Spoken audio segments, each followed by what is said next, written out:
Energi merupakan kebutuhan pokok bagi kehidupan manusia. Dengan energi, manusia bisa menerangi rumah, memasak, dan bahkan berkendara. Energi juga merupakan ujung tombak sektor kehidupan dunia, mulai dari pertanian, pendidikan, kesehatan, transportasi, dan bahkan ekonomi. Sayangnya, dengan adanya penggunaan energi yang masif, dihasilkan pula limbah yang sangat besar yang saat ini telah merusak lingkungan kita. Apalagi sampai saat ini, dunia masih sangat bergantung kepada energi kotor yang tak terbarukan. Hal ini membuat bumi diracuni polusi, membuat lingkungan rusak, dan mengakibatkan emisi gas rumah kaca meningkat. Dengan kata lain, kehidupan kita sedang terancam, dan apabila energi yang kotor ini tidak segera ditangani, maka iklim dunia akan semakin parah, sehingga perlahan tapi pasti akan menghancurkan kehidupan di bumi ini. Salah satu penyebab masalah tersebut adalah masih lambatnya laju transisi dari energi kotor menjadi energi baru terbarukan, terutama di Indonesia.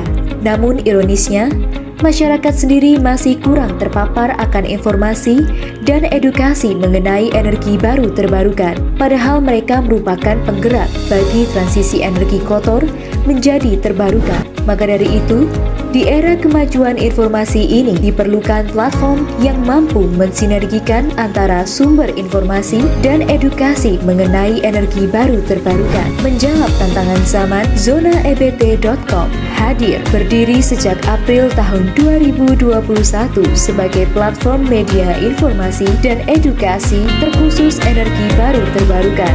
ZonaEBT.com menyajikan informasi-informasi hangat mengenai perkembangan energi terbarukan di Indonesia yang tentunya dikemas dalam konten menarik. Kami percaya masyarakat memiliki andil yang besar untuk menggerakkan perubahan, dimulai dengan hal kecil, yakni kesadaran akan keberlangsungan energi terbarukan di sekitarnya. Guna memberi informasi dan edukasi menyeluruh kepada masyarakat, kami mengulas berbagai informasi energi terbarukan dalam beberapa kategori, yakni aneka energi baru terbarukan, kendaraan listrik, bisnis terbarukan, lingkungan, dan lain sebagainya. Saat ini, jangkauan informasi Zona EBT sudah tersebar ke penjuru negeri. Sesuai dengan moto kami, sebar terbarukan. Mari ciptakan masyarakat yang sadar akan energi baru terbarukan bersama Zona EBT.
Halo, selamat malam. Selamat datang kepada seluruh peserta Z Talk Show Zona EBT pada malam hari ini.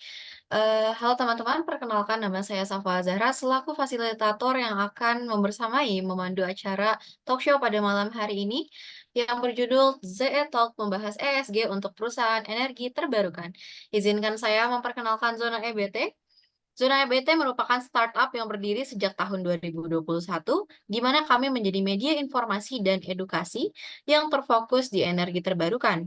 Visi Zona EBT menjadi platform ekosistem yang bersinergi untuk menginformasikan dan menyebarluaskan transisi energi terbarukan. Bicara EBT, ingat zonaebt.com. Halo teman-teman, saya lihat sudah ada banyak yang bergabung ya di Zoom ini. Untuk teman-teman yang sudah bergabung, boleh untuk mengubah namanya menjadi nama underscore asal instansi begitu ya, teman.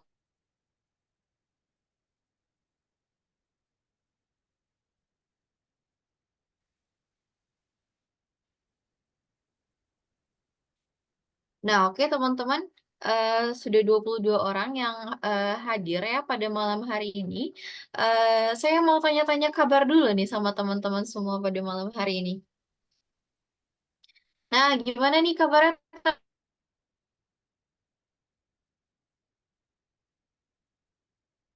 teman-teman di reaction nih di bawah ya?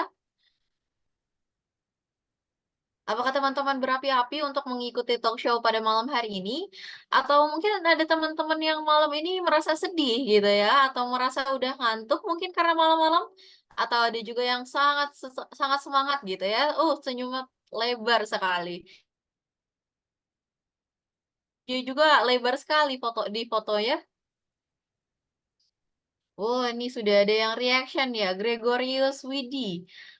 Halo Kak, nih, nomor 2 nih ya sudah di reaction. Nah, Kak Panji Okta nih, sudah di reaction di nomor 3 ya.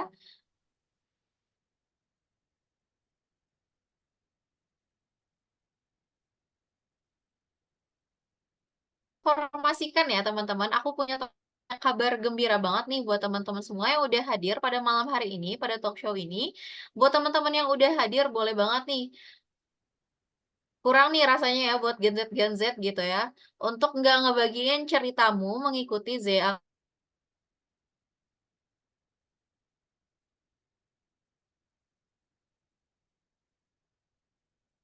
Boleh bikin video ataupun foto dan jangan lupa untuk di-upload, jangan lupa untuk, di-tag gitu ya di @zona_ebt teman-teman. Nanti untuk teman-teman yang beruntung akan mendapatkan hadiah gitu teman-teman. Nah, nanti hadiahnya akan diinformasikan ataupun diumumkan di Instagram Zona EBT.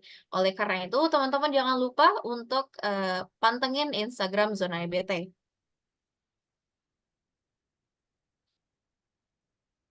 Oke, baik selanjutnya teman-teman, aku mau menginformasikan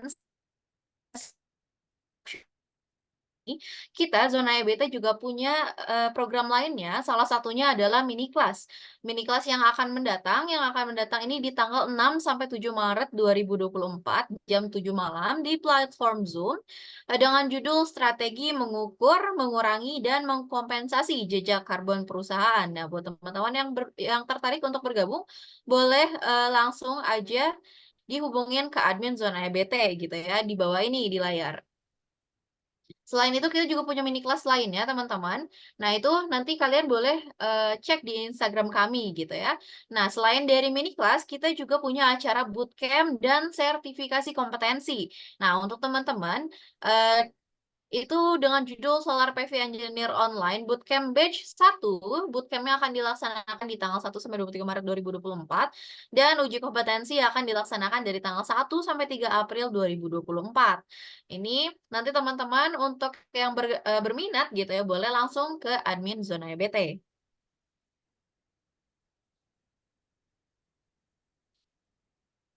Udah di-spill tipis-tipis ya mengenai Instagram Zona EBT. Selain di Instagram, Zona EBT juga hadir di Facebook, LinkedIn, dan juga Pinterest di @zonaebt. Untuk teman-teman yang belum follow-followan gitu ya, belum mutualan sama Zona EBT, jangan lupa untuk followan gitu. Karena kita akan membagikan banyak banget informasi dan juga program-program menarik lainnya. Jadi biar nggak ketinggalan teman-teman boleh langsung aja buka sosial medianya dan juga follow Zona EBT. Nah, teman-teman,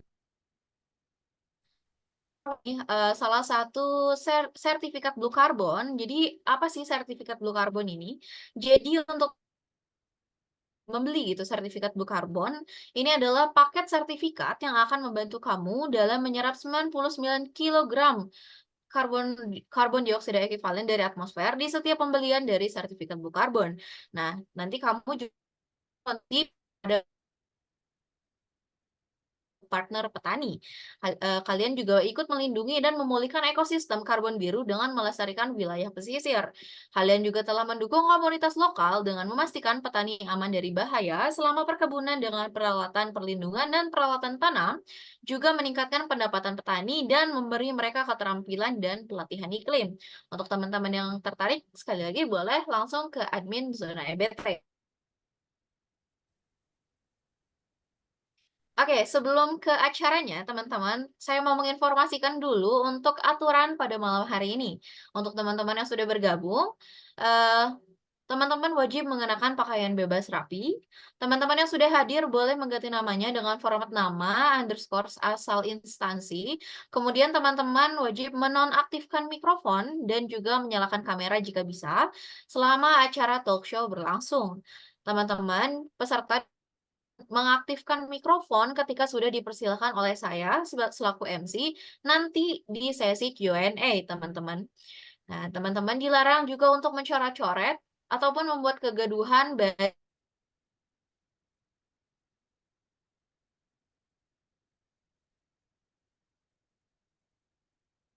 wajib mengikuti peraturan selama acara talk show berlangsung, teman-teman, agar talk show pada malam hari ini berlangsung dengan baik gitu, teman-teman ya.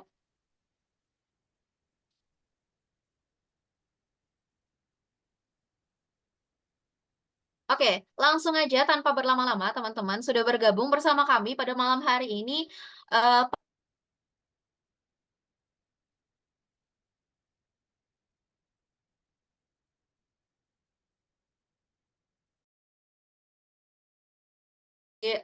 SG Task Force Kadin.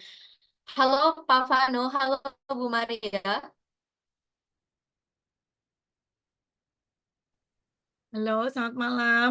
Kok putus-putus ya? Apa sinyal saya yang jelek atau freeze ya di sana ya? Mbak, Iya, dari tadi. sama. Saya juga Sebentar Ibu, mungkin saya yang... sepertinya jaringannya ya.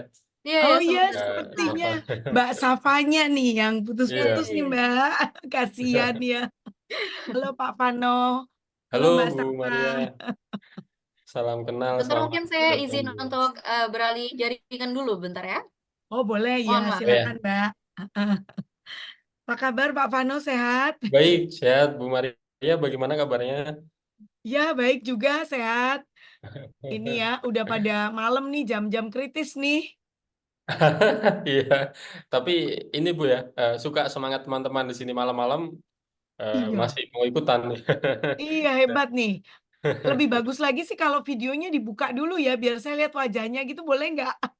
Bapak Ibu, 2 menit aja, biar biar bisa face to face. Iya. Kalau Bapak Ibu berkenan, boleh dibuka videonya nggak? Dan- Biar saya lihat siapa aja nih, gitu kan. Siapa tahu ketemu di jalan kan, bisa say hi. Halo, apakah sudah terdengar suara saya dengan baik? Udah Mbak, Oh, udah Udah. ya. Baik, baik, ya baik. kayaknya nggak ada yang mau tatap muka nih sama saya nih. Waduh, sedih juga nih Aduh, saya, gimana ya? Gimana kalau saya juga begini aja? Nah, biar sama gimana? aduh. At least ada senyum saya di situ. Kayaknya yang live langsung lebih manis, Bu, senyumnya. Ini juga lumayan kan, Mbak? Daripada gelap ya. Betul, betul. Oke, monggo silakan. Oke, baik. Kita langsung mulai saja ya, Bapak, Ibu. Oke, pertama, sesuai dengan judul mungkin ya, Bu. Pertama-tama, first thing first, mungkin masih belum tahu apa itu ESG begitu ya. Mungkin bisa dijelaskan dulu, Ibu, Bapak, apa itu sebenarnya ESG begitu. Mungkin dari Ibu Maria terlebih dahulu. Saya dulu ya. Iya, terima kasih sebelumnya kesempatannya. Saya rasa nih teman-teman di sini udah tahu semua nih ESG apa tuh. Mungkin apa bisa ini ya, kalau kita maksudnya kita nanya teman-teman gitu apa yang diketahui mengenai ESG. Atau kalau enggak bisa baca panduan ya.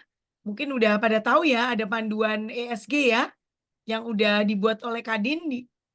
Saya yang tulis sudah belum ya Pak Vano, Pak Gregorius, Mbak Safa.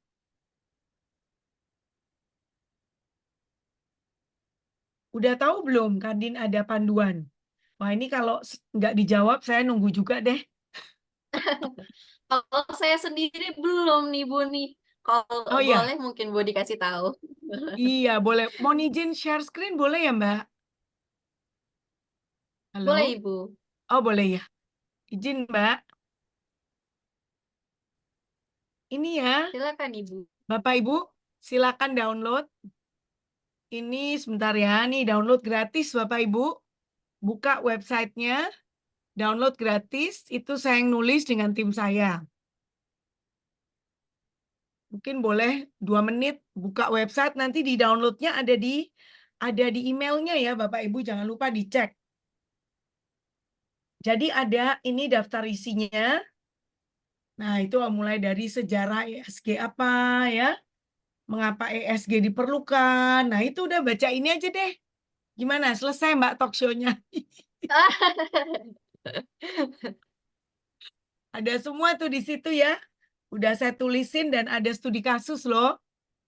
Jadi contoh penerapannya tuh di Vale, di pertanian itu Great Giant Food, lalu di Saratoga di sektor keuangan. Ya, di Amarta Fintech dan Mikro Fintech ya dan Saratoga. Gitu. Lalu macam-macam ya, ada dasar hukum segala peraturan-peraturan yang terkait dengan ESG ada di situ. Kemudian terminologi, lalu standar-standar ESG, ada semua di situ. Ya, silakan Bapak Ibu, apakah bisa mendownload atau ada masalah? Ada 2 ya, bisa bukunya dan bisa infografisnya. Wah, kurang apa nih? Lengkap banget, gratis ya.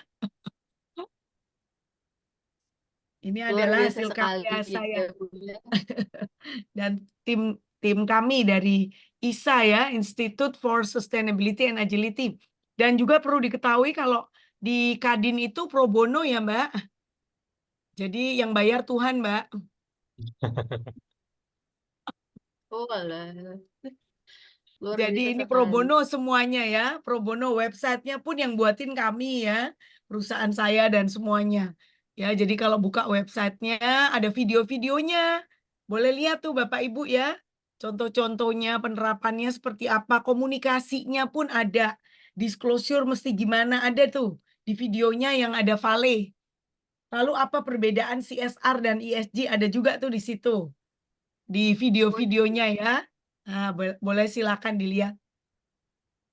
Oke. Nah, mungkin gantian nih saya tanya ke Pak Gregorius mungkin. Pak, udah bisa download belum? Lagi dicoba nih. Siap. Dicoba.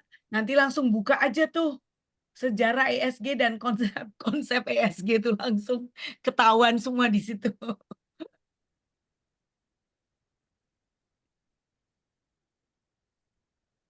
Iya, Kayaknya tapi ada yang mungkin kalau didiskusikan gitu ya Bu. Mungkin kalau kita sambil boleh. ngobrol-ngobrol gitu Itu. kan. Apalagi untuk anak-anak Gen Z gitu Bu ya, lebih tertarik nih biasanya sama diskusi-diskusi gitu ya Bu ya. Dalam Mm-mm. bentuk suara mungkin begitu. Iya, sebenarnya saya lebih suka dalam bentuk gambar sih daripada suara ya. Suara dan gambar itu lebih seru ya, Mbak. Nanti coba saya tunjukin gambarnya aja deh. Nah, ini ya. Di panduannya juga udah ada ya, mungkin biar mudah. Ya, sebentar. Salah.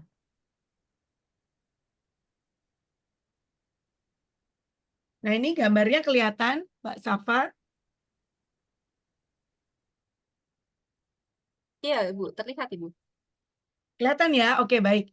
Nah, jadi ini sebetulnya apa sih ISG dan CSR ya buat Gen Z biar tahu. Jadi kalau CSR itu fokusnya bertanggung jawab atas dampak. Jadi perusahaan melakukan operation, mengeluarkan CO2, maka responsible for the impact of its business operation itu melalui CSR. Jadi fokusnya bertanggung jawab atas dampak, inside out. Yang dampak itu namanya impact materiality. Nah, beda perusahaan, beda jenis industri, tentu beda dampak yang diciptakan ya. Nah, jadi itulah namanya materiality. Kita pilih materiality mana yang dampak yang paling negatif, itu yang kita ciptakan program-program untuk mengatasinya terlebih dahulu. Nah, kemudian dampak negatif itu menimbulkan ESG issue. Jadi ada isu polusi, human right, kekeringan, climate change, banjir ya. Maka ini semua menjadi bumerang buat perusahaan. Jadi menimbulkan resiko bagi perusahaan kalau tidak dimitigasi. Nah, jadi ESG itu fokusnya mitigasi risiko. Tetapi risiko yang dari uncontrollable, dari luar ke dalam, outside in. Ya.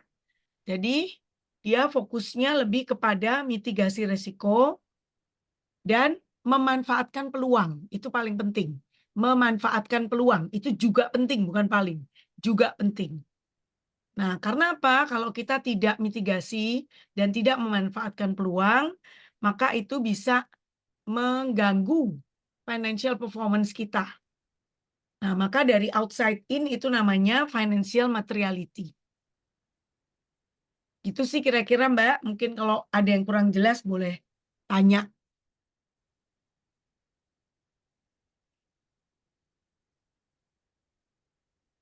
Kayaknya ada yang di waiting room tuh Mbak, ada 3. Oke, silakan. Mungkin Pak Vano mau gantian atau gimana, Ya, silakan. mungkin Pak Vano mau menambahkan, Bapak. Ya, baik. Sebelumnya selamat malam semuanya. Terima kasih kepada Zona EBT ya sudah memberikan waktu dan kesempatan untuk kita bisa belajar dan berdiskusi bersama terkait ESG ini. Dan ya ini saya juga senang karena bisa satu forum dengan Bu Maria. Luar biasa Sama-sama. tadi sudah disampaikan terkait. Saya juga belajar Bu Maria ini Sama-sama jadi Pak, kita semua harus terkait belajar. ESG betul. Ya tadi sudah menurut saya sudah sangat komprehensif ya dari penjelasan Bu Maria terkait ESG itu sendiri. Mungkin saya sedikit menambahkan dari sisi perspektif em, company ya, di mana saya sebagai selaku direktur dan founder dari ILS, sebuah perusahaan yang juga bergerak di bidang sustainability, ke renewable energy, ke environmental improvement seperti itu, melihat bahwa ESG ini menjadi sebuah em, toolkit ya, mungkin kita bisa bilang bicara sebagai sebuah toolkit atau satu paket lengkap gitu. Karena yang awalnya kita belum memahami bagaimana sebuah standar, bagaimana sebuah framework itu bisa kita jadikan pedoman begitu. Yang awalnya mungkin kita hanya spesifik ke lingkungan atau ke sosial begitu ya. Tadi Bu Maria juga sudah menjelaskan perbedaan dengan CSR gitu ya. Belum lagi kita kalau bicara terkait eh, dampak lingkungan yang itu sifatnya lebih global gitu. Kalau kita bicara CSR itu mungkin cukup identik dengan secara lokal ya, regional. Tapi kalau kita bicara secara global, isu climate seperti itu, tentunya juga kita sebagai pelaku usaha atau bisnis melihat perlu adanya sebuah standar, sebuah framework yang harus kita pegang gitu. Nah, selama ini kita hanya berfokus ke lingkungan gitu atau hanya berfokus ke sosial. Nah, dengan adanya sebuah toolkit ESG ini sangat membantu kita semua dalam terutama dalam melakukan evaluasi ya, evaluasi bagaimana sebuah industri itu bisa tidak hanya berbicara terkait sustainability dari sisi lingkungan, tapi sustainability dari sisi bisnis juga gitu. Bisnis yang sustain, yang berkelanjutan, yang memiliki dampak secara positif, baik itu ke lingkungan atau ke sosial, dan yang tidak kalah penting adalah tadi ada poin-poin dari sisi mitigasi risiko, ada poin-poin dari sisi praktis bisnis praktis yang secara etis begitu ya, yang bisa kita sama-sama aplikasikan gitu. Itu sangat membantu dan walaupun mungkin di Indonesia juga baru baru mulai ya, maksudnya secara maturity-nya belum sampai di level aplikasi, belum sampai di level yang implementasi secara menyeluruh oleh seluruh industri atau seluruh perusahaan. Namun saya melihat memang ESG ini akan berkembang dan memiliki sebuah masa depan yang cerah gitu ya untuk Indonesia, untuk kita semua, untuk bisa sama-sama kita bisa comply, kita bisa patuh dan bisa mengaplikasikan poin-poin dari ESG itu. Yang jelas dari ESG itu mungkin sedikit tadi juga menambahkan kita ada 3 pilar ya di ESG itu yang bisa kita pelajari. Pilar pertama terkait lingkungan, environment, pilar kedua sosial, pilar ketiga governance gitu. Ketiga pilar ini sebenarnya eh, mungkin belum belum sebelum ESG itu lahir ya, kita kita belum mengenal oh ternyata ada sebuah integrasi dari 3 pilar itu. Walaupun kita tidak sadar kita sudah melakukan itu ya kalau di dunia industri. Cuman dengan adanya ESG tadi ya kita bisa membuat sebuah pengelolaan bisnis yang bertanggung jawab begitu ke lingkungan, ke sosial dan ke organisasi perusahaan, stakeholder atau shareholder dari perusahaan itu sendiri. Itu mungkin Mbak Safa dari saya. Oke, baik, terima kasih Pak Fano. Eh, nah, sebenarnya ini ya, saya sendiri juga penasaran gitu ya, kenapa dari pribadi Pak Fano ataupun Bu Maria begitu ya, kenapa tertarik dengan untuk mendalami ESG sendiri gitu.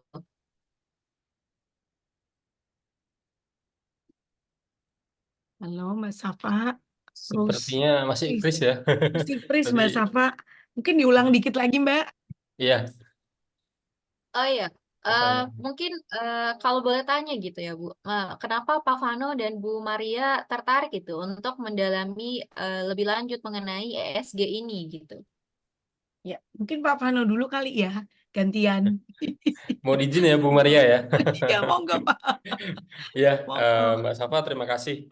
Ini pertanyaan menarik ya, karena tadi yang saya katakan ESG itu tidak se-mature framework atau standar lain yang itu mungkin sudah dikenal oleh masyarakat gitu. Termasuk CSR juga. CSR mungkin sudah cukup lama ya diaplikasikan di sektor industri.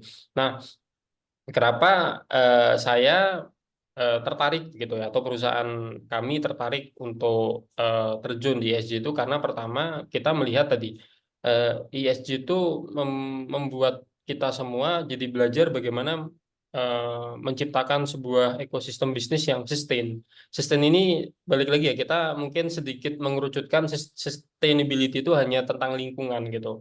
Padahal kita juga bicara sustainability dari sisi bisnis.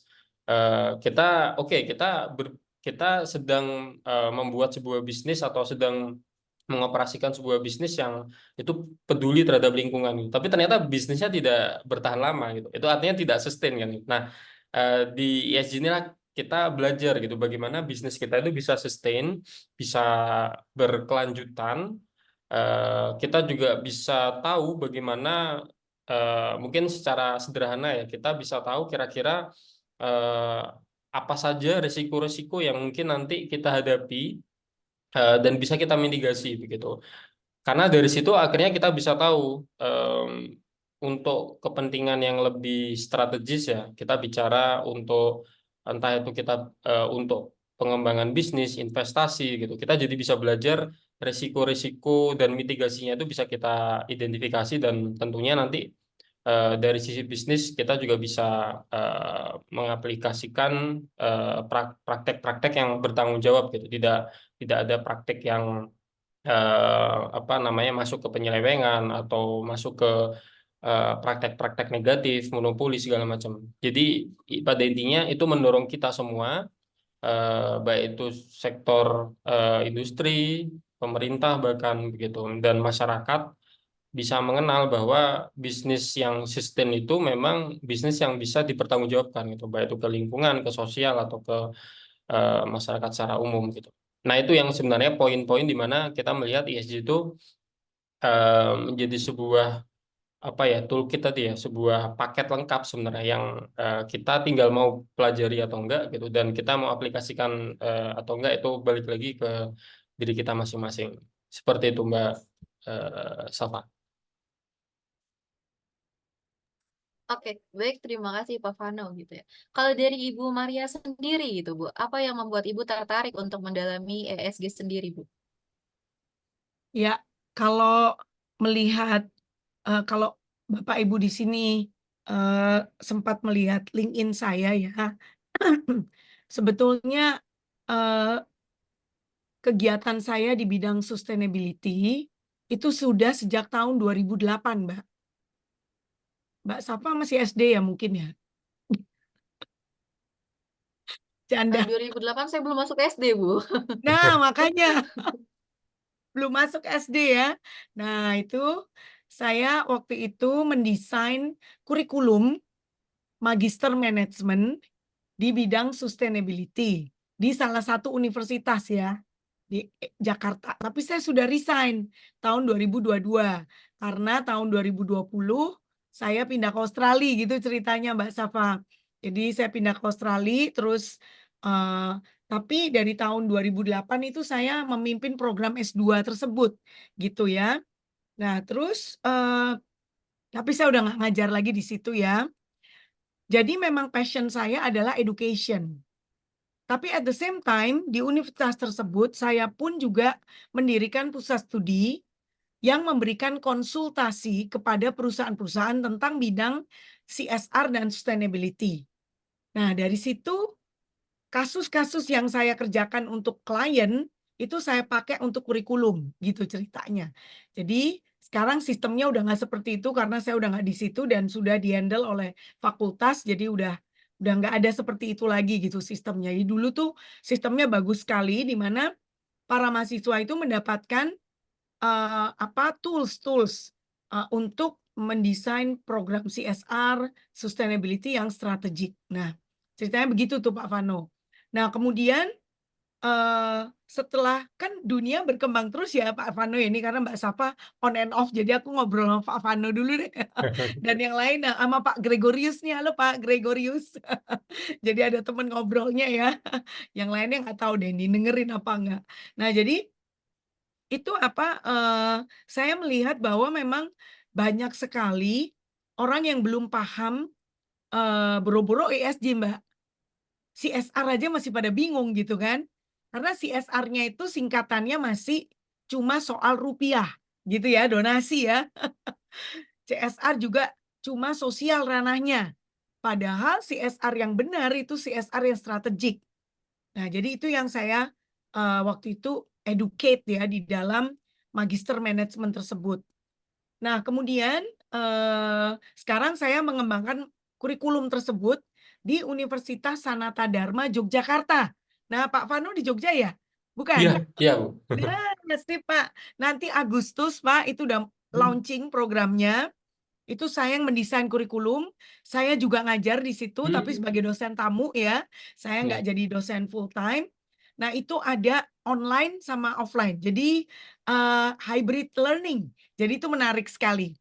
Nah, di situ tuh maka saya lihat pengalaman saya menjadi konsultan dari tahun 2009 sebetulnya. Saya konsultan bidang CSR sustainability dari 2009. Nah, itu saya melihat nomor satu keberhasilan kita untuk menjaga kayak Pak Vano bilang sustainability dari bisnis ya Pak ya, itu adalah education. Nomor satu education. Nah, maka saya merasa bahwa edukasi mengenai ESG ini penting. Karena perkembangan dunia tadinya CSR ya, kemudian orang baru kenal sustainability, ya CSR, sustainability, padahal harusnya sustainability dulu ya, baru CSR. Tapi populernya di Indonesia itu loh Pak Vano, di Indonesia tuh populernya CSR dulu, baru keluarkan SDG ya. Nah, itu orang baru mulai deh, apaan tuh sustainability. Nah, habis itu baru sekarang ESG. Nah, jadi saya sebagai memang knowledge worker ya, saya memang suka belajar dan saya suka mengajar, maka saya pelajari itu ESG. Oh, itu memang ESG itu bagian dari CSR. Cuma bedanya sekarang ESG itu indikatornya jelas gitu Pak Vano. Ya. Ada metriknya, betul kan? Berapa ton metrik GHG, ya kan? Kemudian berapa persentase gender balance misalnya. Berapa persentase ada apalagi misalnya jumlah karyawan perempuan misalnya ya. Kemudian berapa, jadi semua tuh ada metriknya. Kalau dulu CSR ngikutin standar ISO 26000, metriknya nggak jelas gitu. Nggak tahu indikatornya itu apa. Sekarang guidance ESG itu indikatornya jelas. Nah, jadi sekarang malah lebih dipermudah lagi gitu. Jadi memang karena passion saya education dan kemudian juga alhamdulillah puji Tuhan kalau saya bantu klien berhasil, maka saya lanjutkan nih, saya bikin perusahaan sendiri. Namanya ISA, Institute for Sustainability and Agility. Itu membantu perusahaan-perusahaan di bidang ESG dan CSR, sustainability, dan mereka udah banyak yang klien saya sejak tahun 2010 lah ya. Mereka balik-balik lagi sekarang ke perusahaan yang saya yang baru dan apa yang saya bantu kepada mereka itu roadmap pengembangan roadmap ESG. Contoh Pelindo, itu kami yang kembangkan roadmapnya ESG. Kemudian sekarang ini Pertamina Hulu Energi, itu juga lagi kami kembangkan roadmapnya hampir selesai. Kemudian ada Telkom Indonesia, nah itu juga minta dibuatkan roadmap. Nah itu community development tapi dengan kerangka ESG. Nah kemudian ada Vale Inco, perusahaan nikel ya, Pak Vano pasti Ya. tahu ya. Nah, itu Vale Inco, itu udah hampir 2 tahun ya, mau diperpanjang lagi. Mereka minta kita bantu mulai dari nol itu. Mulai dari risk assessment, ESG risk assessment, sampai buat roadmap, sampai implementasi, sampai tata kelola, sampai setting target, KPI, ESG dashboard, semua. Jadi dari from end to end, itu kami bantu gitu. Nah, jadi itu sih Mbak Safa. Jadi saya merasa bahwa memang perlu adanya edukasi, perlu adanya kegiatan konsultansi untuk membantu perusahaan-perusahaan supaya sustainable, supaya juga masyarakat Indonesia makin sejahtera dan tentu lingkungan hidup Indonesia juga diselamatkan begitu ya. Seperti itu sih Mbak Safa. Oke, baik terima kasih Ibu Maria. Maaf ya tadi saya on off gitu ya Bu ya. Oke, tadi Ibu saya dengar jelasin tentang kalau Ibu lebih fokus mungkin berarti di kurikulum gitu ya, di pendidikan tadi ya Bu ya, di beberapa universitas Ya. dan perusahaan ya Bu ya. Ya. Mungkin boleh jelaskan sedikit Ibu tentang ESG Task Force Kadin lebih lanjut begitu Bu? Oke, jadi ESG Task Force Kadin itu eh, dibentuk oleh Kadin, sebetulnya tujuan utamanya adalah memberikan panduan kepada pelaku bisnis di Indonesia tentang ESG. Itu. Jadi apa sih itu ESG gitu kan? Kenapa ESG penting dan sebagainya dan sebagainya. Nah, saya juga itu agak dadakan saya ditodong untuk mimpin ESG Task Force. Tadinya ada orang lain yang mimpin. Jadi saya nggak dari nol tuh. Tapi orang tersebut terlalu sibuk dengan bisnis. Kan tahu sendiri Mbak Safa, Pak Vano itu kan pro bono ya. Pro bono jadi ya tentu prioritas pekerjaan kantornya gitu kan. Nah, lalu saya diminta karena mereka lihat saya memang di bidang akademik juga, jadi di bidang bisnis juga, konsultan juga, jadi akhirnya saya diminta. Nah, karena saya punya tim researcher banyak dan saya udah sering kasih training-training ke perusahaan-perusahaan tentang ESG, maka saya tinggal komando tim saya, tolong kamu bikin tulisannya, saya periksa, langsung bikin panduannya. Jadi tujuannya itu, jadi memberi panduan, kemudian yang kedua menginspirasi sehingga maka ada video-video, ada podcastnya, ada YouTube-nya, itu nanti akan berkembang terus. Ini karena kesibukan saya juga, jadi belum sempat saya kembangkan lagi gitu. Tapi ke depannya akan dikembangkan terus. Nah, kalau misalnya zona EBT mau kerjasama dengan Kadin, silakan aja. Ya bisa hubungin saya, nanti kerjasama gitu kita. Jadi kita tuh membuka kerjasama Pak Vano juga. Kalau perusahaannya mau kerjasama ya, ayo Pak, kita ini sama-sama pengusaha nih ya. Saya juga sekarang perusahaan sendiri ya. Itu juga kita harus bersama-sama untuk mewujudkan ESG excellence untuk negara kita gitu. Nggak bisa sendiri-sendiri, itu nggak bisa gitu. Collaborate ya, strategic alliance. Gitu sih Mbak. Oke oke, baik terima kasih Ibu. Kalau Pak Vano mungkin boleh juga ceritakan Bapak tentang Eilish. Iya, baik. Jadi mungkin kalau tadi menambahkan ya dari sisi kami sendiri ILS Jadi kami memiliki dua fokus utama dalam bisnis terkait sustainability seperti itu. Jadi yang pertama kami juga ada satu unit bisnis yang ke arah konsultan begitu untuk lebih khusus untuk ke arah perbaikan lingkungan, ke arah energi efisiensi, dan yang terbaru ini kami juga mulai promote life cycle thinking gitu, life cycle thinking dan life cycle initiative, karena em, kami juga melihat bahwa di Indonesia sendiri masih cukup banyak eh, dari kita yang mungkin kita ikut gitu ya, kita mengikuti sebuah tren, oh kita perlu ikut dalam proses dekarbonisasi, menurunkan emisi karbon sekian gitu, dengan target-target tertentu. Tapi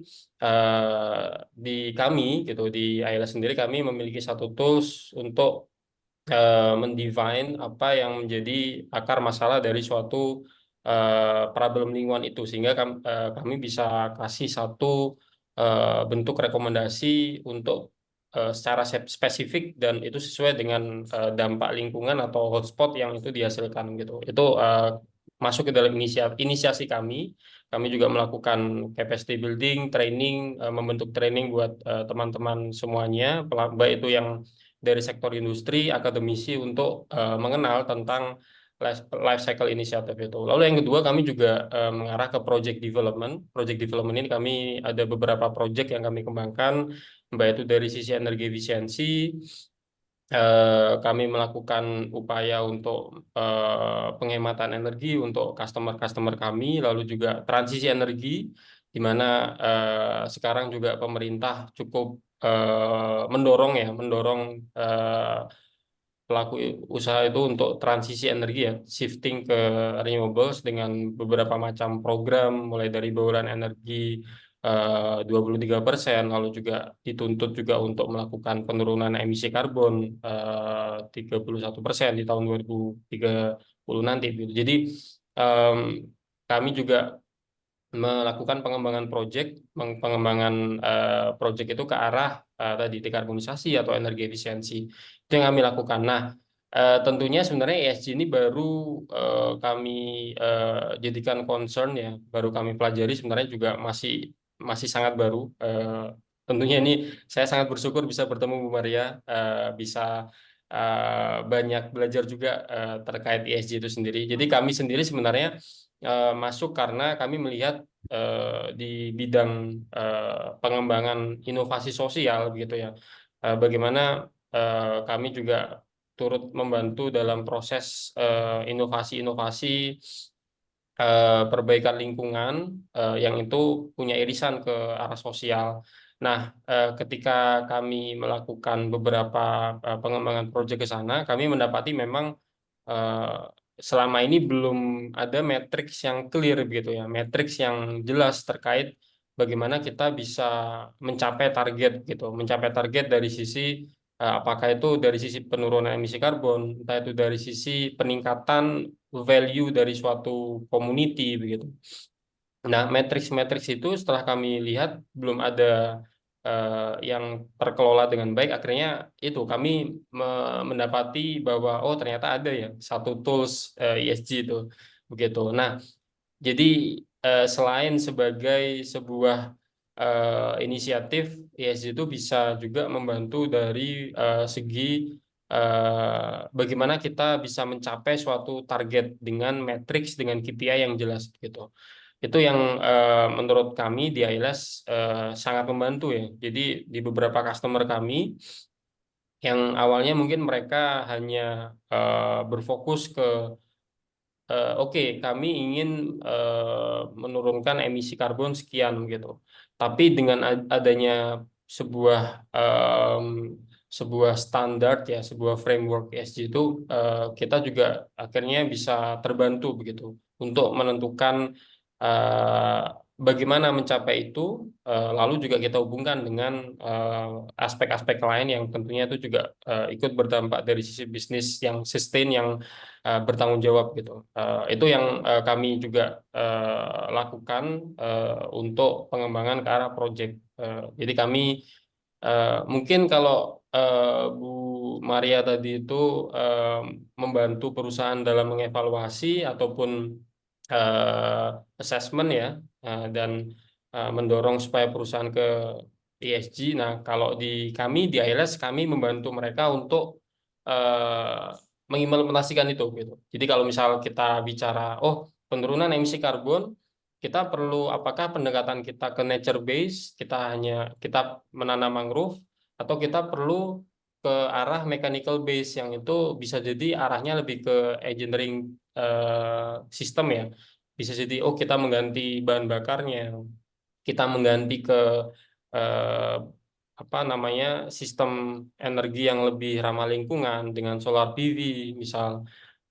Kita bisa memaksimalkan limbahnya dengan memanfaatkan menjadi energi yang baru, atau mereka masih menghasilkan panas buang atau menghasilkan emisi yang itu juga masih bisa dikelola atau dikembangkan lebih lanjut. Nah, kami masuk dari sisi hilirnya gitu untuk membantu perusahaan dalam mencapai target-target tersebut. Seperti itu. Jadi ini sebenarnya memang kalau kita bilang di Indonesia ESG itu masih masih sangat baru ya, masih cukup luas juga area yang bisa dieksplor, dan tentunya dengan kolaborasi-kolaborasi itu saya melihat itulah yang nantinya bisa merajut atau bisa menjadi puzzle ya, yang bisa merangkai satu sama lain gitu. Karena ya saking luasnya sustainability itu sendiri, jadi kita pun juga harus bisa saling support satu sama lain. Termasuk tadi dari ILS sendiri ya, kita bisa mengakselerate bagaimana supaya upaya penurunan emisi karbon itu bisa tercapai dengan teknologi ataupun dengan uh, upaya untuk pemanfaatan atau pengoptimalan resources yang ada di industri tersebut. Gitu, Mbak Safa. Gitu. Oke, baik Pak Vano. Tadi saya lihat juga udah bersinggungan sama industri energi terbarukan sendiri gitu ya, Pak ya. Tadi Bapak Ya. sudah banyak singgung gitu. Nah, kalau dari Ibu Maria, bagaimana Ibu melihat perkembangan dari ESG ini khususnya di industri energi terbarukan gitu selama beberapa tahun terakhir gitu, Bu? Sebetulnya ESG itu sudah banyak dilakukan ya buat perusahaan oleh perusahaan-perusahaan energi terbarukan, apalagi perusahaan yang besar-besar ya. Itu udah pasti mereka menjalankan itu gitu. Hanya mereka selama ini pengungkapannya atau disclosure-nya itu yang belum lengkap, begitu. Nah, jadi memang itu masih berproses ya, bahwa, mereka perlu mengikuti standar global untuk pengungkapan ESG itu seperti apa, gitu. Gitu sih Mbak Safa. Oke, oke. Eh, nah, tadi juga Pak Vano bilang ya Pak, kalau misalkan dengan ESG ini membantu untuk perusahaan-perusahaan untuk tetap sustain gitu ya. Nah, kira-kira apa saja langkah-langkah konkret yang mungkin bisa diambil oleh perusahaan energi terbarukan untuk memastikan nih keberlanjutan dalam operasional dan juga pengembangan bisnisnya gitu? Ya, baik. Jadi mungkin juga tadi saya sempat membahas terkait poin ESG itu sendiri yang bisa membantu suatu perusahaan untuk bisa sustain begitu ya. Cuman terkadang yang kita lupa bahwa pertama kita sedang dihadapkan oleh suatu kondisi yang tidak sama gitu. Artinya ada satu perusahaan yang memang telah memiliki sebuah komitmen yang kuat, atau bahkan ada yang sudah masuk ke tahap inisiatif yang itu dilakukan menjadi sebuah value untuk operasional mereka begitu.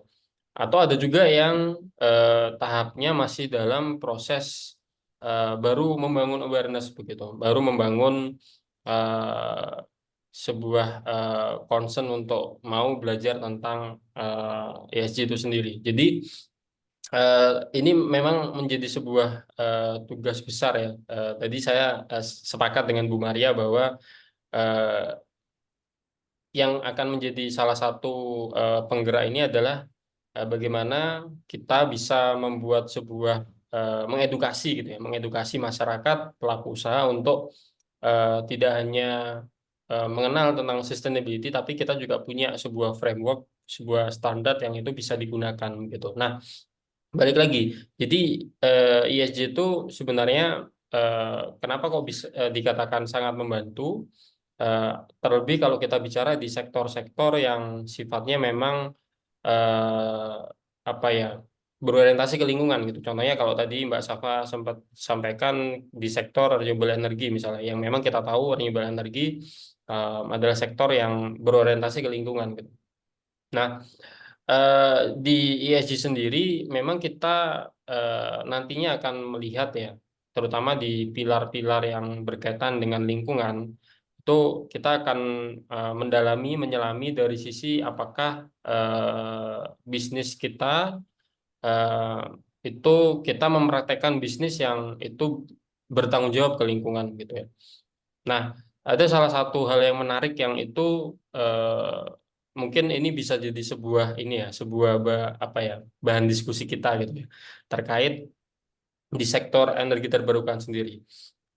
Kalau kita bicara dari sisi em, transisi ke energi terbarukan, itu em, kita akan mengenal banyak sekali ya sumber-sumber energi yang itu bisa dimanfaatkan di Indonesia. Karena kita di Indonesia sendiri kita harus bersyukur juga kita punya semua jenis resources ya, Iya, dari iya. mulai matahari, angin, air, bio gitu. Em, dan dari itu semua akhirnya muncul sebuah dilema gitu. Mana yang bisa kita percepat dari sumber-sumber itu. Nah, saya mau ambil satu case begitu, karena kami juga di ILS sempat menghadapi case tersebut di apa namanya di dalam proses customer case kami.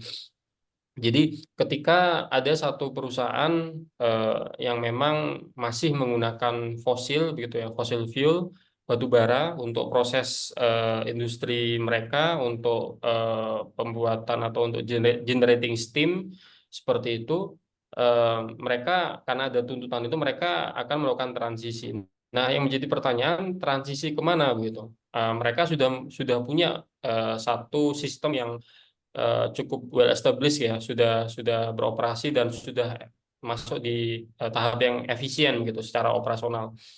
Eh, Akhirnya muncul mengerucut ke dua sumber gitu. Apakah menggunakan yang awalnya batu bara pindah ke natural gas atau pindah ke eh, bahan bakar yang berbasis bio seperti biomass begitu. Nah, Eh, kenapa kok dipilih natural gas? Karena natural gas itu fosil fuel yang paling bersih ya dibandingkan batu bara atau oil begitu ya. Natural gas dinilai memang paling ramah lingkungan.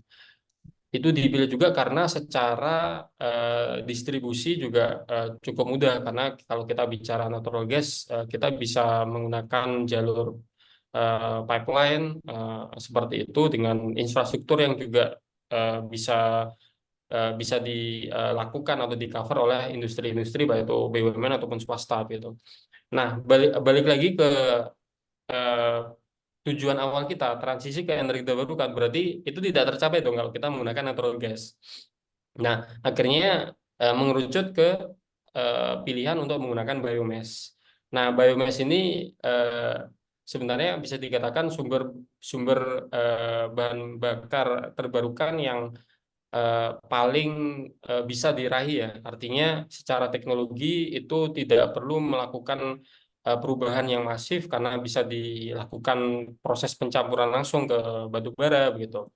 Ataupun dari sisi prosesnya itu juga tidak tidak sekompleks yang energi sumber lain yang itu membutuhkan energi penggerak, motor penggerak untuk proses konversinya. Sedangkan biomass kita bisa gunakan secara langsung hanya dengan menggantinya dengan batu bara gitu untuk menggantikan batu bara. Nah, yang jadi pertanyaan adalah pertama, sumber biomassnya ini berasal dari sumber yang seperti apa gitu. Apakah dia biomass yang eh, hulunya, upstreamnya adalah berasal dari sebuah proses yang itu mengalami pengundulan gitu ya, deforestisasi, atau dia itu adalah limbah residu yang itu berasal dari suatu proses industri begitu. Terus yang kedua, pertanyaan kedua muncul, apakah dengan kita beralih ke biomass itu dari sisi emisi yang dihasilkan secara menyeluruh, artinya tidak hanya kita berbicara ketika dia digunakan di fase combustionnya yang dibakar, tapi di fase di proses di mana dia dikirim, fase distribusi dari produksi biomassnya ke end usernya ya. End user ini bisa macam-macam, bisa pembangkit kah, atau bisa industri-industri yang memang menggunakan biomass itu untuk utilisasi, utilitas ataupun proses mereka. Nah, akhirnya pertanyaan muncul kan, ketika kita bicara biomass, ada proses movement di situ yang tentunya juga emit CO2 gitu kan. Eh, kita tidak bisa mengontrol apakah perpindahan itu menggunakan kendaraan yang ramah lingkungan dengan bahan bakar yang kualitas tinggi misalnya, sehingga menghasilkan emisi yang lebih rendah atau sebaliknya. Nah, pertanyaan itu sempat muncul dan ditanyakan ke kami waktu itu. Bukannya biomass itu juga justru malah ini ya sama aja ya gitu ya. Dia berasal dari proses yang di hulunya kita nggak tahu seperti apa, lalu proses distribusi ke tempat kami waktu itu, maksudnya di off-takernya, itu juga butuh kendaraan gitu dan menghasilkan emisi juga gitu. Nah, itu seperti apa? Nah, ini jadi diskusi yang menarik akhirnya. Ketika kita bicara transisi, memang transisi yang paling affordable dilakukan, terutama kalau kita bicara terkait power plant retirement ya, untuk apa namanya, eh, untuk retirement pembangkit listrik, itu yang paling possible dilakukan adalah tidak bisa langsung dipensiunkan. Kita juga harus melakukan ada roadmap-nya gitu untuk melakukan type 2 co-firing, dicampur dengan bahan bakar tertentu gitu. Contohnya di Jepang ya, mereka co-firing sudah melakukan co-firing dengan menggunakan amonia gitu, amonia co-firing. Di Indonesia sebenarnya juga kemarin sudah ada beberapa trial untuk menggunakan amonia gitu. Yang diambil adalah Iya, energi dengan hidrogen ya hidrogennya setahu gitu. saya. Ya, Iya, dengan amonia dan hidrogen ya setahu saya. ya, sebenarnya amonia itu hidrogen carrier-nya ya, yang digunakan adalah hidrogennya. Jadi amonia hanya sebagai energi pembawanya saja. Nah, balik lagi ke tadi ya. Jadi pada intinya memang biomass itu dinilai yang paling mudah gitu untuk diakuisisi ya. Kalau kita bicara dari sisi shifting ke renewables. Nah, cuman masih ada hal-hal yang harus diperhatikan nih. Belum lagi kalau misal kita bicara dari sisi biomass ini tadi ya, hulunya dari apa? Kalau misal kita bicara dari kehutanan, kehutanan yang seperti apa gitu? Apakah dia termasuk kehutanan rakyat, hutan lindung kah, hutan produksi kah gitu? Nah, itu memang harus ada proses tracing yang cukup mendalam di situ. Nah, lalu kami juga sempat waktu itu mendapati bahwa ketika partner kami, waktu itu kami juga sempat melakukan supply biomass begitu ya, sempat tuh dihadang oleh warga lokal yang di situ mereka sebagai apa ya, bisa dikatakan eh, tidak termasuk ke dalam supply chain kami ya, artinya bukan sebagai supplier ataupun bukan sebagai pemasok utama, tapi dia merasa bahwa eh, proses pengiriman biomass tadi itu melewati area mereka yang itu cukup mengganggu. Ini apa nih yang dikirim gitu, kok dalam jumlah yang besar, dan kok saya lihat itu semacam sampah gitu, limbah gitu. Akhirnya waktu itu karena dihadang, berhenti, dan tentunya juga berdampak dong ya ke proses pengiriman gitu. Akhirnya ada keterlambatan pengiriman dan lain sebagainya. Nah, hal-hal seperti itu kan sebenarnya kalau kita tidak berbicara secara holistik, eh, secara menyeluruh, ya kita akan sebagai pelaku bisnis kita hanya akan fokus ke satu-satu dulu. Oh, kita coba nih ke lingkungan tadi, coba dihitung dulu deh. Memang betul dampak lingkungannya lebih besar gitu. Terus menyelesaikan isu sosial itu ya. Wah, ini kita juga harus mengcover tadi nih orang-orang, warga lokal, community lokal yang merasa mungkin terusik gitu karena adanya aktivitas yang itu termasuk terbilang baru ya. Kok mereka mengangkut sekam misalnya. Sekam kan selama ini hanya dibakar begitu saja gitu. Ini kok diangkut gitu. Atau bonggol jagung kok tiba-tiba ada yang angkut. Bahkan yang cukup ekstrim adalah ada permainan harga akhirnya. Waktu itu kami sempat ya. Karena tahu bermanfaat apa berharga langsung mahal gitu ya. Betul, betul Bu. Seru, Jadi seru. ini Terus contoh gimana nyatanya Pak? ketika di Jawa Tengah ya. Di Jawa Tengah itu kami sempat mencari supplier bonggol jagung. Bonggol jagung waktu itu kami cari dapat satu komunitas yang di situ mereka bisa supply dalam jumlah yang banyak karena memang perkebunannya juga cukup banyak gitu. Cuman yang membuat saya kaget ya harganya tidak masuk akal menurut kami sebagai sebuah limbah ya gitu. Harganya berapa gitu. Kami mau kontrak dalam jumlah yang cukup besar. Oh, harganya waktu itu di kisaran 700. Bonggol jagung Rp700 gitu. Wah, ini sudah tidak masuk akal gitu. Terus Iya. usut punya usut ternyata memang ada pembeli sektor industri lain gitu digunakan untuk pakan gitu kan untuk apa namanya animal feed industri begitu sehingga di situ akhirnya ada apa sebuah kompetisi kan akhirnya dan permainan harga muncul di situ gitu dan itu ya hal yang wajar ya sebagai kita kalau bicara di dunia bisnis. Tapi balik lagi ke tadi ya, ketika kita diperlihatkan dalam satu case, oh di lingkungan ternyata apakah betul ya biomass itu tidak lebih bersih dibandingkan batu bara atau natural gas. Di sosial ternyata juga cukup banyak juga masalahnya gitu. Akhirnya itu tadi kalau kita bicara pilar-pilar tadi itu kan ya merepresentasikan lingkungan dan sosial gitu ya.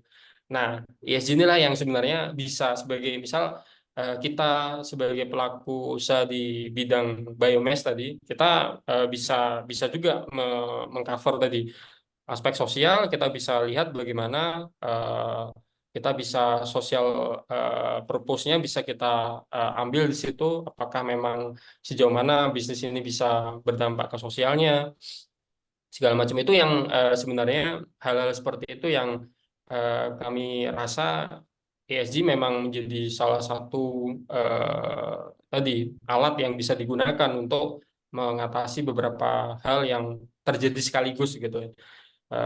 Mungkin kurang lebih seperti itu Mbak Safa dari sisi yang mungkin dari sisi kami yang pernah kami alami juga. Ternyata ada beberapa case yang itu tidak bisa kita lihat dari satu perspektif saja gitu. Ada perspektif Balance ya. yang Harus betul, balance dan harus saling mengisi ya. betul, Terkait ya betul itu Bu ya Maria. Pak Pano ya. Ternyata Betul, ya. betul, betul Nggak bisa di seperti itu. kotak-kotak, terkotak-kotak gitu ya. Iya, seperti itu. Iya. Itu sangat menarik ya. Jadi ya Sangat. tentunya kalau kita bicara dari sisi bisnis kita juga tidak bisa apa ya mengorbankan salah satu aspek gitu. Artinya ketika itu masuk ke dalam sebuah faktor kesuksesan bisnis kita, kita juga harus bisa menghandle masalah yang dihadapi tadi. Tapi tentunya dengan ESG itu kita bisa mengukur, oh ternyata ya kita tidak bisa hanya melihat bahwa eh, emisi karbon itu hanya dihasilkan dari sisi dia didistribusikan dan dia dibakar di end usernya gitu. Kalau ambil contoh biomass, biomass juga mereka punya peran dalam proses carbon absorption ya, absorption ketika dia ada di fase apa namanya farming, ada di fase pertumbuhan, perkembangbiakan, dia mengalami fotosintesis, dia juga menyerap karbon. Nah, hal-hal seperti itu yang kalau kita hanya melihat dari satu sudut pandang ya, kita hanya melihat bahwa biomass tidak bahkan dia bisa lebih buruk dibandingkan batu bara Iya. ataupun natural gas gitu. Padahal kita punya sisi lain yang harus kita perhatikan gitu. Nah, komprehensif dan holistic view-nya ya, holistic view-nya, helikopter view-nya itu yang kalau kita tidak diawali dengan sebuah framework yang itu tertata, terstruktur dan punya standar, itu akan menyusahkan kita gitu untuk bisa menentukan seperti apa nih kita bisa sustain gitu secara bisnis. Bisa Gitu. jadi cost-nya lebih tinggi daripada itu ya. Oh iya, Iya, betul. akhirnya Ap- malah jadi nggak sustainable gitu ya iya, nggak? apalagi tadi sosial ya Bu ya. Sosial itu Ironis. kita Nah juga itu bicara paling sosial susah. cost gitu. Akhirnya Paling susah tuh sosial tuh. iya, begitu. Oh, Mungkin menarik tadi sekali. ini ya Pak, dari lingkungan gitu ya. Kalau misalkan kita ngomongin tadi gitu, tentang, karbon dan juga ada dampak ke sosial dan lain-lain gitu.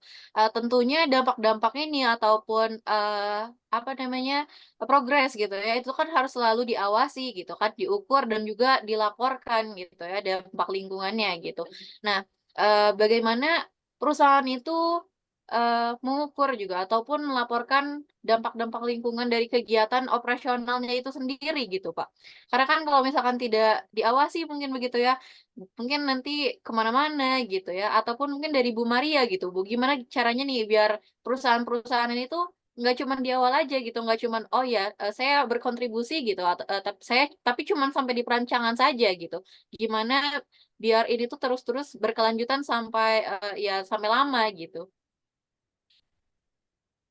Mungkin saya gantian ya, kasihan Pak Vanu istirahat dulu, minum dulu. Ya. Ceritanya seru banget nih, seneng saya. Makasih Pak Vanu. Jadi kalau menurut saya itu yang penting sebetulnya perusahaan itu, jadi gini, yang namanya sustainability filosofinya itu adalah balancing. Balancing antara cost dan benefit ya, atau value creation ya, value creation. Nah, value creation itu kan nggak seterusnya harus financial return ya, tapi bisa juga non financial return. Nah, jadi yang seperti Pak Vano tadi sampaikan, ada konflik sama masyarakat, terus berarti kita harus ternyata stakeholder engagement tuh penting gitu. Jadi nggak cuma fokusnya kepada, "Wah ini ada bahan baku nih, kita ambil aja, kita beli," gitu kan. Ya. Ternyata itu ada kecurigaan gitu kan. "Wah tunggu dulu nih, jangan-jangan ini berarti mahal nih, kita bisa jual nih," gitu kan. Jadi ada curiga ya, jadi ternyata, itu yang, apa, ongkosnya jadi lebih besar ya.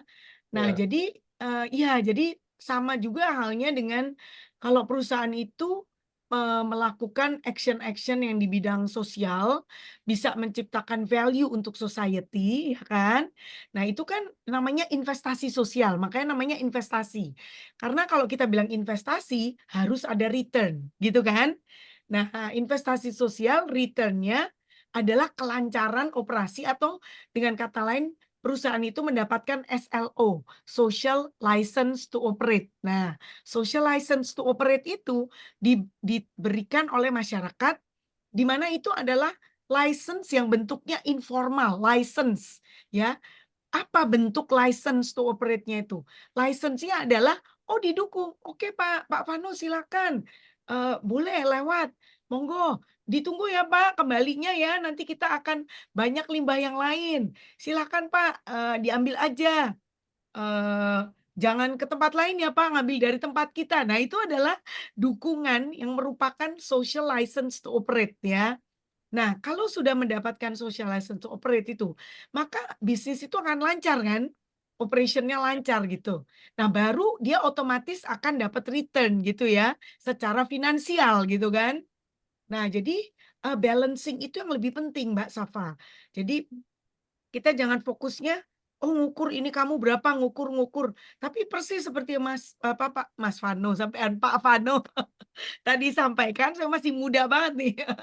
Tapi udah hebat nih Pak Vano nih. Nah jadi, apa, yang penting adalah, bagaimana supaya, bisnis itu jangan sampai besar pasak daripada tiang gitu kan. Jadi besar pengeluaran daripada pendapatan kita gitu. Nah jadi itu yang lebih ditekankan gitu. Bagaimana supaya tetap bisa mencapai atau berkontribusi positif kepada lingkungan hidup, terus kita ukur ya, tapi kita juga tetap tidak hanya lingkungan hidup, tapi juga ke society. Nah, kontribusi positif ke society itu kan bisa dinilai dengan uang, yang itu namanya impact, Mbak Safa. Itu istilahnya kalau di dunia persilatan social return on investment ya, SROI, itu namanya impact. Jadi, value dampak yang diukur dengan nilai uang. Itu namanya impact.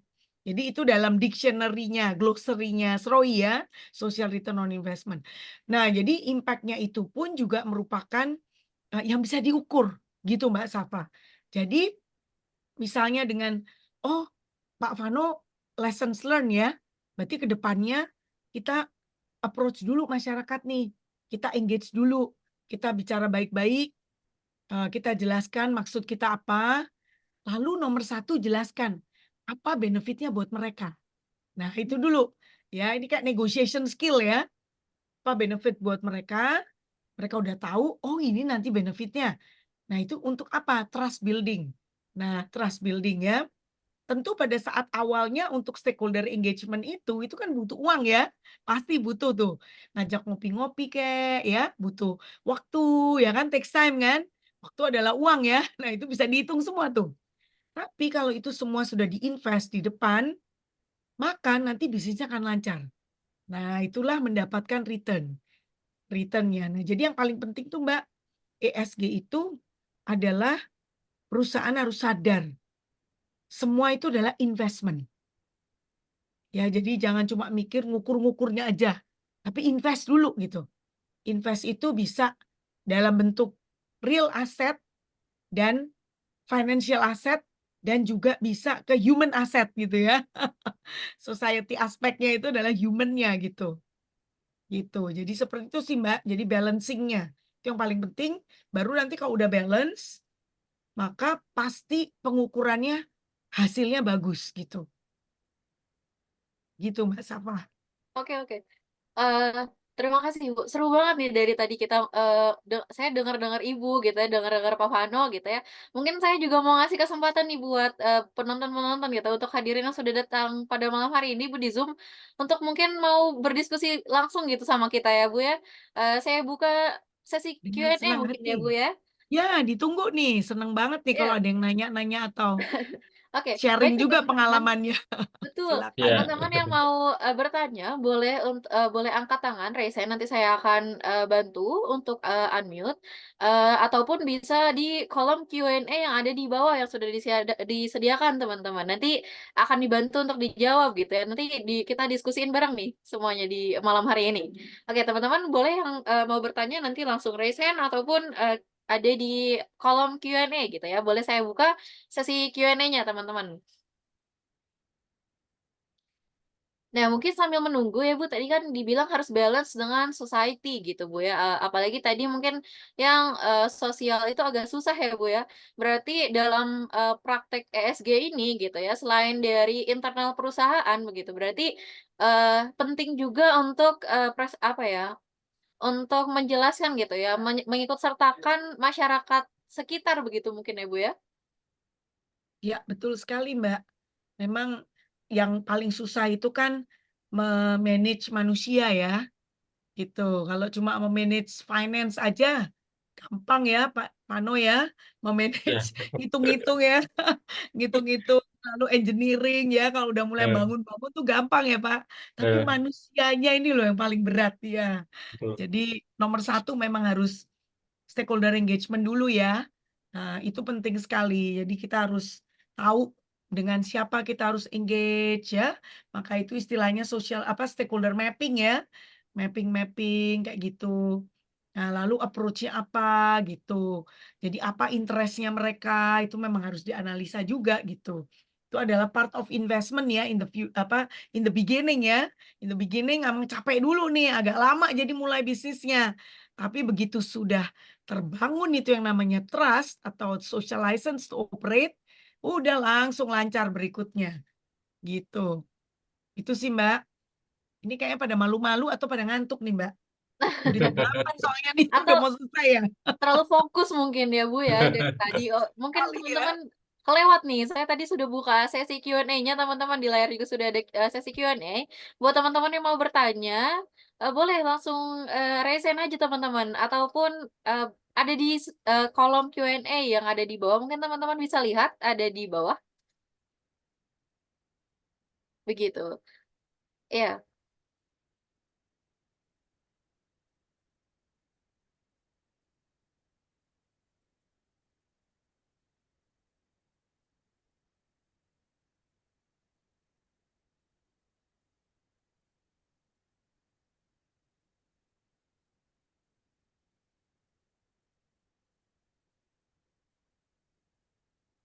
Oke, mungkin sambil menunggu lagi nih Bu ya, sambil menunggu ada yang mau tidak malu-malu nih buat, bergabung bersama kami ini ya di percakapan malam ini, saya mau tanya juga nih Bu sebenarnya dari, ESG Task Force sendiri ini, dari ESG Task Force Kadin gitu ya, apakah ada inisiatif khusus gitu Bu ataupun, peran gitu yang dijalankan oleh ESG Task Force untuk, mendorong adopsi prinsip ini di sektor energi terbarukan gitu, Bu. Kalau saya lihat ini kan sebenarnya, lagi panas gitu ya, isu mengenai iklim-iklim, lingkungan-lingkungan gitu ya, apalagi di energi terbarukan ini gitu. Sebetulnya kita tidak me memilih-milih industrinya ya, Mbak Syafa. Jadi industri apapun bisa ikut, bahkan even UKM maupun non-profit organization pun itu juga bisa mengikuti panduan ESG-nya itu. Jadi kami udah buat sesederhana mungkin bahasanya juga semudah mungkin dipahami supaya semua bisa menerapkan ya, menjadi panduan. Kemudian yang kedua, kami juga punya misi untuk menginspirasi. Jadi kalau seandainya, siapa mau sharing itu monggo aja. Kalau kerjasama ya silakan aja gitu. Bisa, langsung, menyampaikan di website-nya itu ya, nanti mungkin bantu sponsorship misalnya ya, karena semua memang ini kan pro bono ya kita ya, jadi bantu sponsorship entah berupa makanan kek, atau apa, tempat atau apa gitu ya. Jadi, dengan senang hati kita akan bekerja sama gitu.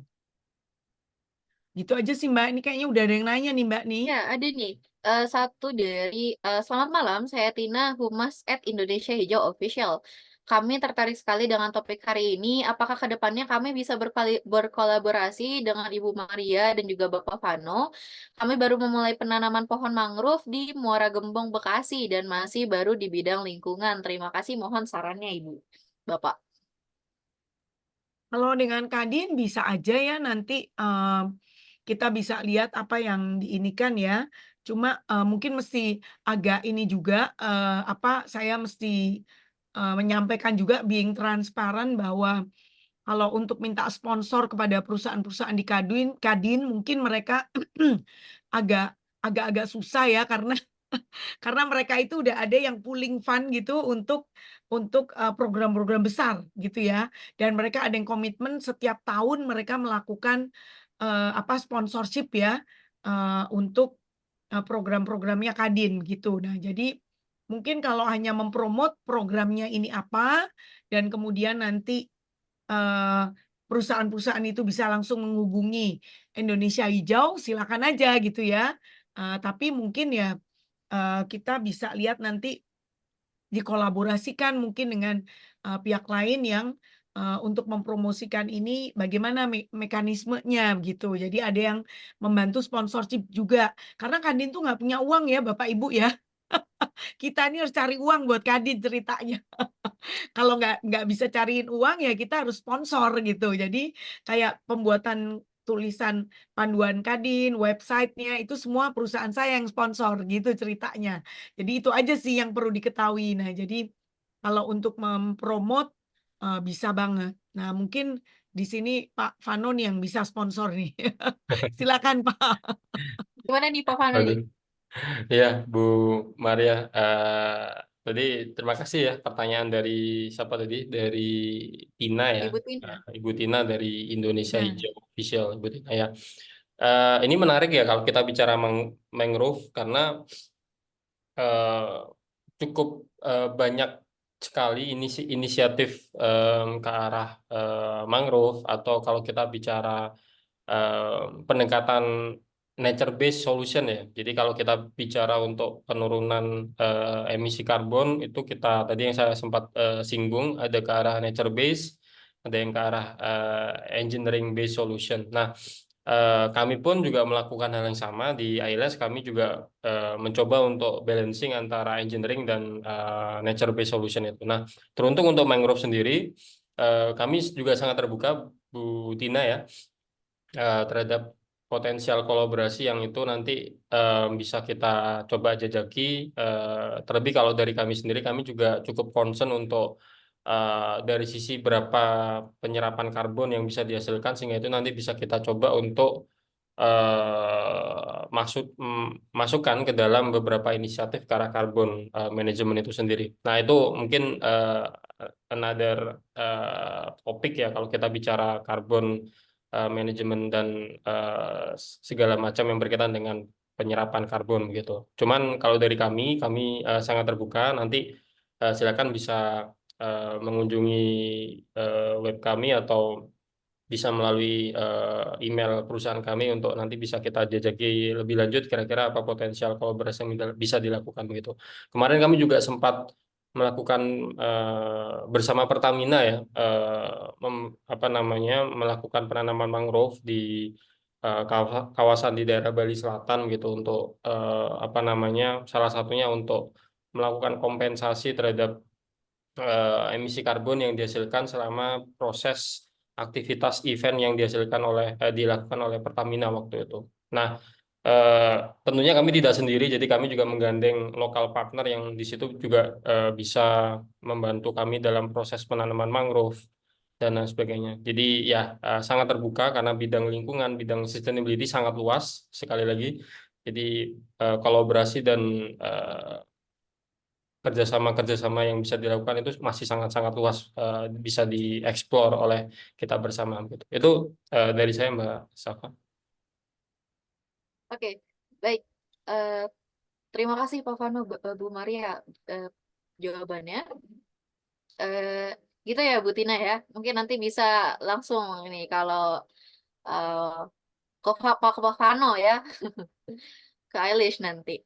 Nah, oke, untuk teman-teman ada lagi yang mau bertanya?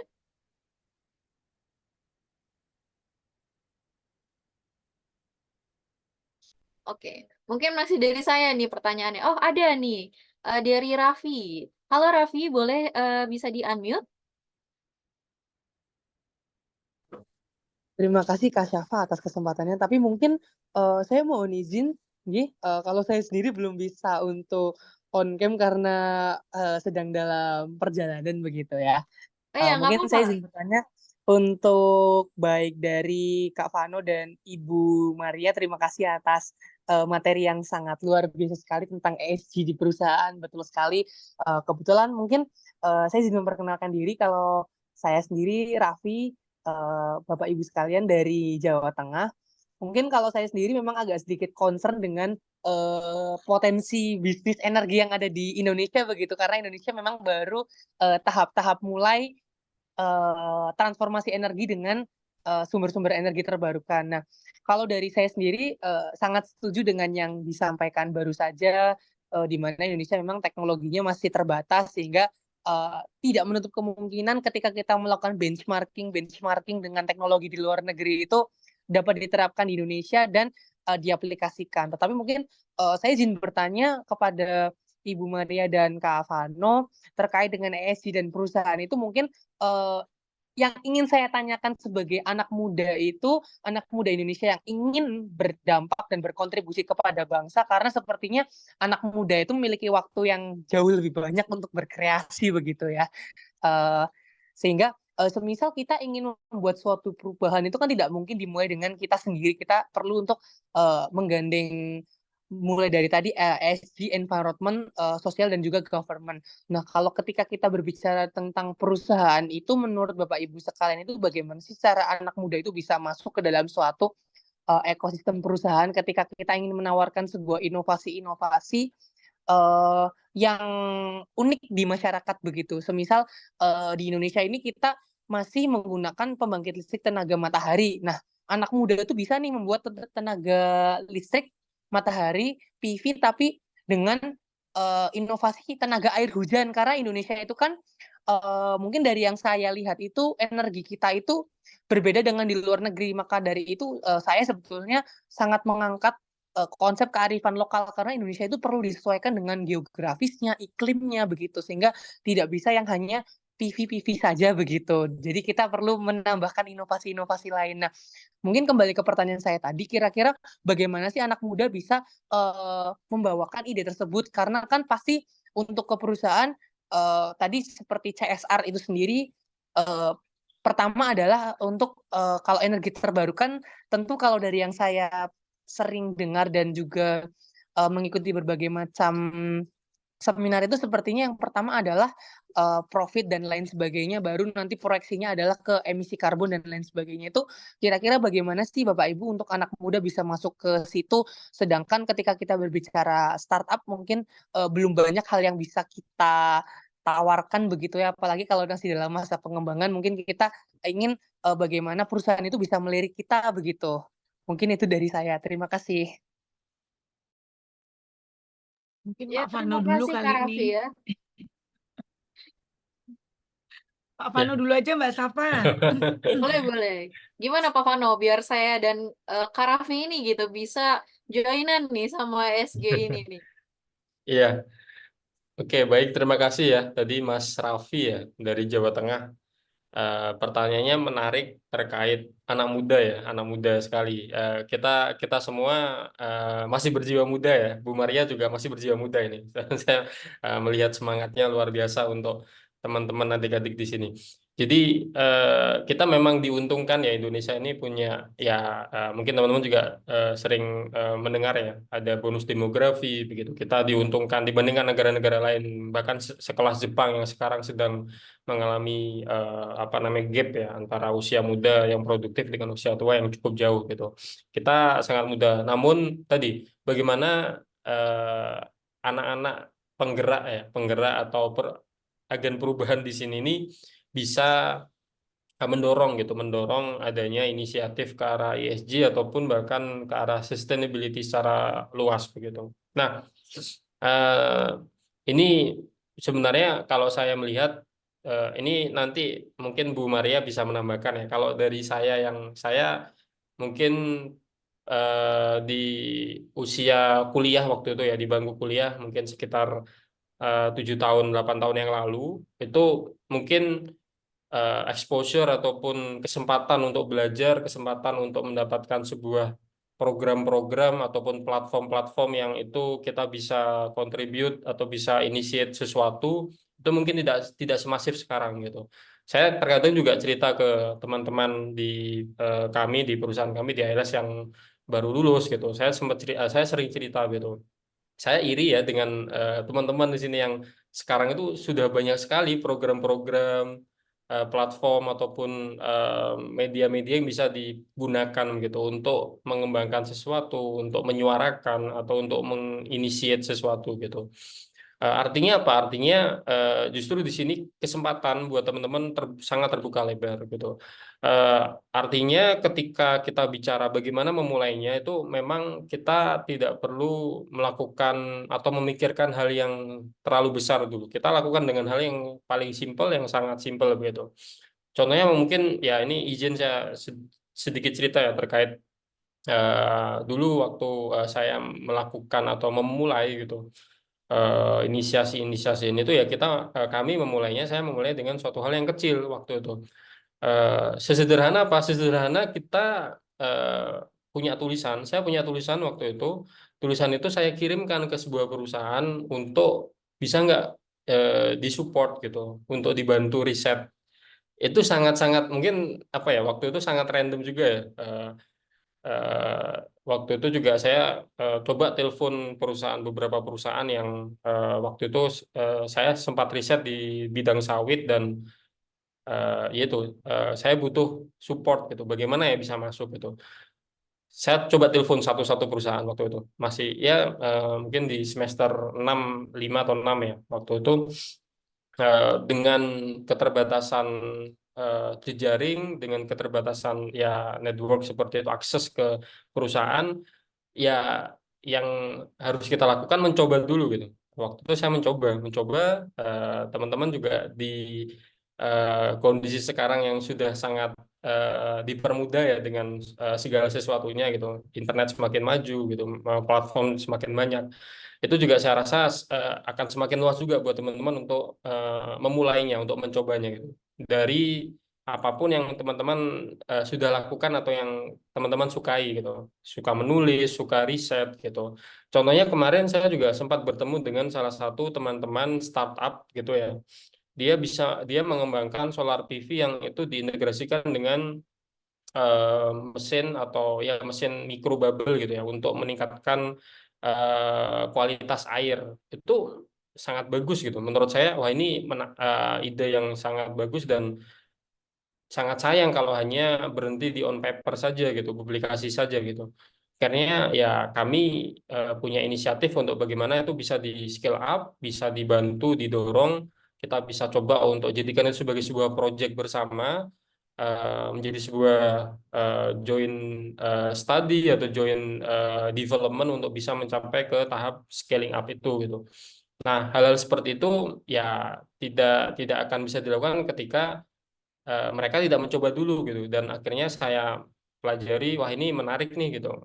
Oke, kita bisa coba diskusikan lebih lanjut bagaimana scaling up-nya, bagaimana ini bisa laku di pasaran segala macam gitu. Dan kami pun juga cukup aktif gitu ya untuk membuka pintu kolaborasi seluas-luasnya gitu untuk teman-teman yang memiliki riset, memiliki sebuah aktivitas pengembangan yang itu memiliki orientasi ke lingkungan. Karena tadi sekarang sudah tidak ada lagi batasan, menurut saya ya, batasan-batasan itu sudah sangat kecil.